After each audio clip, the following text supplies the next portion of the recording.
South ఇండియాలోని అతి తక్కువ ధరలకి రత్నాలనందించే ఏకైక సంస్థ 6JVR. కేటుగాళ్లు కాటేస్తున్నారు. అమాయకులను ఆసరగా చేసుకుని ఉన్నదంతా ఊడ్చేస్తున్నారు.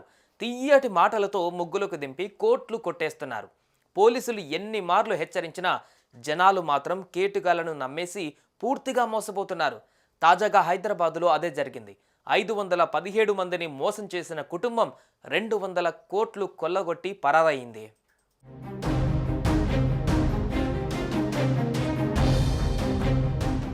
వడ్డీల రూపంలో 200 కోట్ల రూపాయలు దండుకొని బిచానా ఎత్తివేసిన ఓ కుటుంబం. అబిడ్స్లోని శ్రీ ప్రియాంక ఎంటర్ప్రైజెస్ పేరుతో 517 మందిని మోసం చేసి నామాలు పెట్టేశారు. బ్యాంకులో డబ్బులు డిపాజిట్ చేయాలనుకున్న వారిని ఆకర్షించి ప్రియాంక ఎంటర్ప్రైజెస్లో అధిక వడ్డీ ఇస్తారంటూ ఆశ పెట్టి వారిని నమ్మించి ఈజీగా ఇప్పుడు కోట్ల రూపాయలతో ఎస్కేప్ అయ్యారు.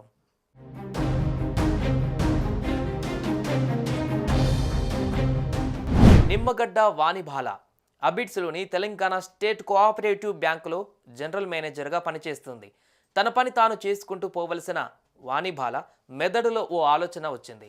తన భర్త మేక నేతాజీ, కొడుకు శ్రీహర్షతో కలిసి భారీ కుంభకోణానికి ప్లాన్ చేసింది. బ్యాంకు జనరల్ మేనేజర్గా పనిచేస్తున్న ఆమె కస్టమర్లను మాటలతో మాయ చేసేది. వారికి సాయం చేస్తున్నట్లు తెగ నటించేసేది.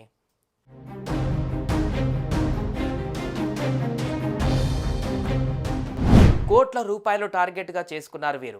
ప్రియాంక ఎంటర్ప్రైజెస్ పేరుతో ఓ సంస్థ స్థాపించారు. ఇక కోఆపరేటివ్ బ్యాంకులో వడ్డీకి డిపాజిట్ చేయాలని వచ్చేవారిని వాణిబాల అడ్డుకునేది.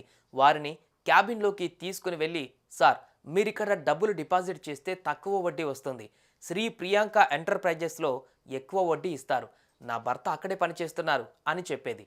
ఇక బ్యాంక్ ఎంప్లాయీ చెప్పడంతో నమ్మిన పలువురు డిపాజిటర్లు ప్రియాంక ఎంటర్ప్రైజెస్లో డబ్బులు డిపాజిట్ చేయడం మొదలుపెట్టారు.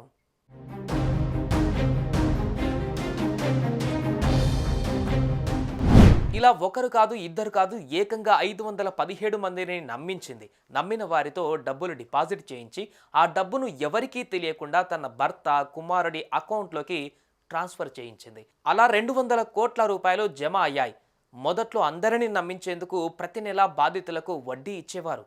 కొంతకాలం నుంచి డబ్బులు ఇవ్వడం మానేశారు. డిపాజిట్ చేసిన గడువు ముగిసినా కూడా డబ్బులు ఇవ్వకపోవడంతో బాధితులు గత కొంతకాలం నుంచి వారి చుట్టూ తిరుగుతున్నారు.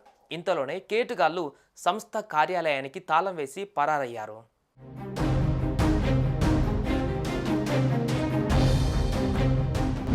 కాస్త లేటుగా తాము మోసపోయినట్లు గ్రహించిన బాధితులంతా సిసిఎస్ పోలీసులకు ఫిర్యాదు చేశారు. పోలీసులు కేసు నమోదు చేసుకుని దర్యాప్తు చేపట్టారు.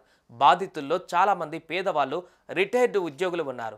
ఎంతకాలం నుంచి పొదుపు చేసిన డబ్బులు అధిక వడ్డీ వస్తుందని డిపాజిట్ చేశామని ఇప్పుడు మోసపోయామంటూ ఆవేదన వ్యక్తం చేస్తున్నారు. ఇలాంటి వారిని నమ్మకూడదని పోలీసులు చెబుతున్నా వినేవారు మాత్రం కరువయ్యారు. ప్లీజ్ ఇలాంటి కేటుగాళ్లను నమ్మకండి. చూడ్డానికి బాగానే కనిపిస్తారు, కానీ డబ్బుల కోసం ఎంతకైనా తెగిస్తారు.